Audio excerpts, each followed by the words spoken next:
السلام عليكم. رسالة للأخوة الكراد. احنا اخوان، عراق واحد من الشمال للجنوب، مو؟ سمعت في يوم الحشد، يوم من الايام الحشد الشعبي طبل الانبار وقال الانبار مالتنا.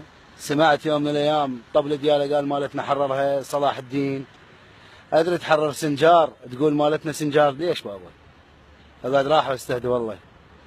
ترى خاف العالم ملتهي بزيارة الحسين والمواكب. الله شاهد، من كل موكب واحد يجيك مليون واحد. بس اولاد عامر كافي عليكم من البصره.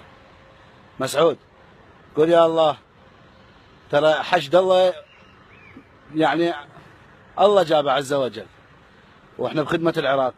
لا فلوس ولا رواتب ولا نريد اي شيء. خوش عيني كاكا مسعود، وتحيه الى كل الكراد. هذا مو تهديد، بس قولوا له رئيسكم شويه يهدي اللعب. ترى الحشد مو شويه يندق بالحشد. دول ايش قد دزت؟ ذولاك جثثها مشمره تاكل بها اجل الله سامع الكلاب بالصحاري. تحيه الى كل المجاهدين بالحشد الشعبي. الف تحيه والف سلام لكم، شكرا.